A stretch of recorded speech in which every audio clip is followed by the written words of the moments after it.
يعني اليوم حبيت اشرح لكم فضيحة اطفال الهكر اللي هو هكر العراق ومحمد الشمري وهذا الاخ طيز. هسه خلينا نتابع. طبعا هو الاختراق العيون وهو بغداد جاي ينزل دسات، وهذول جاي يقمزون براسه وينزلون فيديوهات عندهم مخترقينه. خلينا نشوف هكر العراق شو منزل على وهو بغداد. منزل هذا يقول اختراق وهو بغداد من قبل هكر العراق. خلينا نشوف الاختراق وين.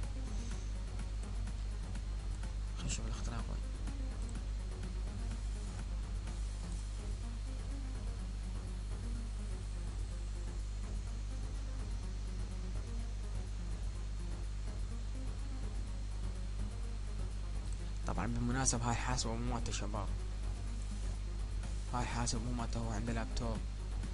هاي هو طالع يعني بمحل مصورها وناشرها يوتيوب ابن الطيس. خلينا نستمتع.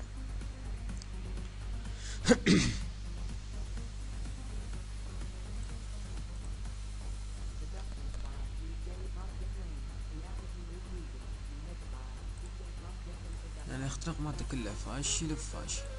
هسه خلينا نجي نشوف اختراق من قبل زعيم الصقر. هاي هكر العراق، شوفوا هو بالمناسبة اسمه احمد.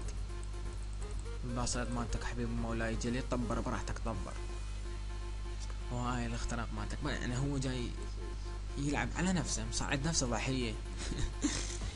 ضحية وحدة هي محاسبته هي الضحية، وجاي بعبصك. شوفوا جاي بعبص الحاسبة مالته. احنا دخلنا له. انا جروب كلاب العدالة. هاي الديسكتوب مالتك مولاي الجليل. شوف هاي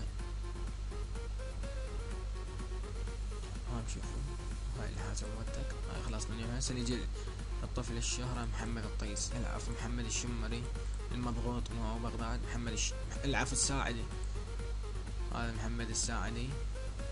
هاي حبيبتك ما اعرف وياها جيت احكيها. هاي الحاسبة مالتك، اسم الحاسبة، الاي بي، الفيس مالتك محمد، وهذا الاونلاين مفتوحين عندك. وهاي هسه خلينا بعد عرفنا من هاي.